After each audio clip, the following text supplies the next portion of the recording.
नमस्कार. नमस्कार. या बिबट्याने कधी हल्ला केला? 9:15 वाजता. 9:15 वाजता. कोणावर हल्ला केला? धनेश दिनकर बोराडे. बरं. काय कुठे चाललं होतं? गावात चालली होती. गावात चालले होते? गावातून घरी येतो. सॉरी, गावातून घरी येत होती. गावातून घरी. त्याचं वय किती? 10 वर्ष. शाळेला कितीला आहे? आता 4थी पाशी. 4थी. तुम्हाला कधी कळलं? मी जरा लग्नाला गेले होते. मी लग्नावरून घरी आले होते. त्याच्या पप्पांचा फोन आला. मी म्हणलं कुठं गेलं बाळ? कुठं? म्हणजे दूध घालायला गेले.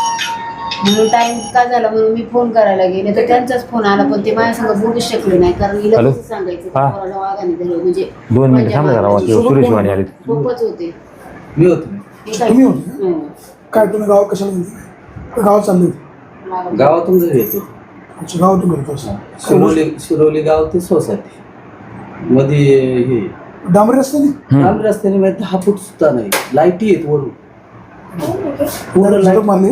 हा, झडप म्हणजे आम्ही पुढे निघून आलो. जवळजवळ 15-20 फुटांनी मागून पळत आलो मोटरसायकल. आणि साईडला दुधाची किटली होती म्हणून ती किटलीमुळं त्याचा पाय पकडला गेला आणि किटलीवर त्याचं तोंड आपटलं आणि तो पंचायत यांनी मारलेला होता. बिबट्या पळून गेला? बिबट्या पळून गेला. गाडी वगैरे पडली का? गाडी वगैरे पडलीच नाही. मी त्याला मागं एका हाताने धरलं, एका हाताने एक्सेलेटरची बाजून धरलं आणि तसंच तिथं दवाखान्यात घेऊन कोण आले?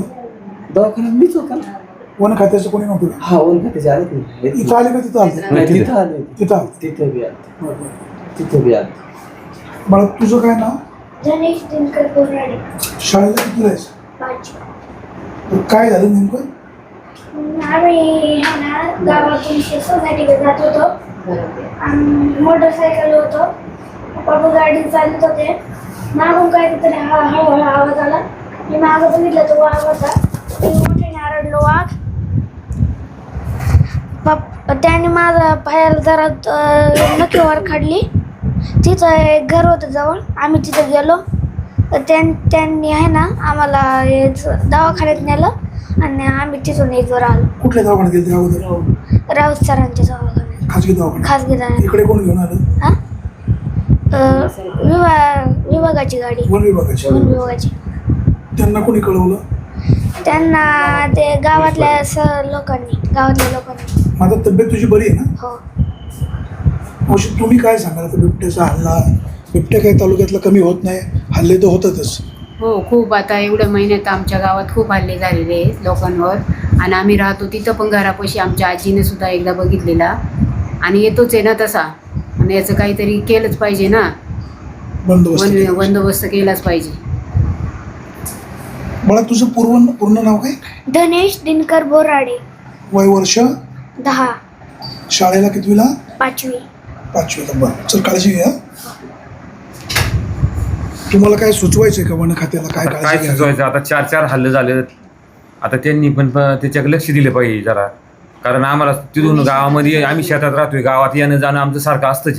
त्याच्यावर त्यांनी आणि मुलं शाळेत जातात. त्याच्यावर मध्ये रस्ता आहे साईडनं उशी. मुलांचं सुद्धा तसं भवितव्य धोक्यात आहे. तसं त्याच रस्त्याने जातो येतोय. त्याची बंदोबस्त त्यांनी केला पाहिजे. मॅडम नमस्कार. आता बिबट्याने हल्ला केलेला पेशंट आपल्याकडे आलेला आहे. काय नेमकं झालं आणि उपचार काय केले? एक छोटा मुलगा आहे धनेश दिनकर बोराडे नावाचा, 10 वर्षाचा आहे. तो त्याच्या वडिलांसोबत गाडीवर जात होता. तर त्यांनी सांगितलं की मागून बिबट्याने त्यांना अटॅक केलं आणि त्यांच्या पायावर अटॅक झालेला आहे त्याच्या. तर इथे जेव्हा आता घेऊन आले तर त्यांचे नातेवाईक आणि फॉरेस्ट डिपार्टमेंटचे ऑफिसर्स पण आले.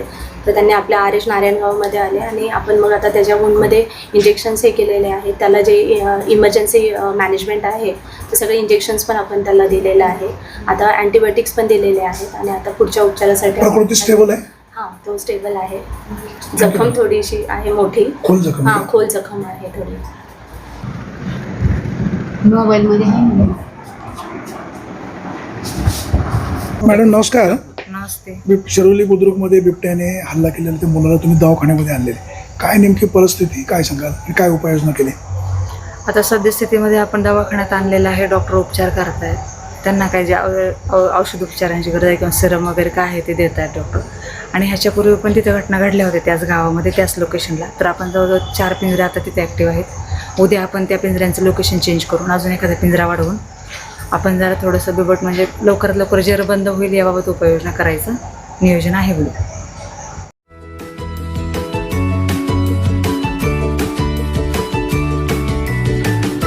बातम्या शेतीच्या, बातम्या मातीच्या, बातम्या अन्यायाच्या, गुन्हेगारीच्या,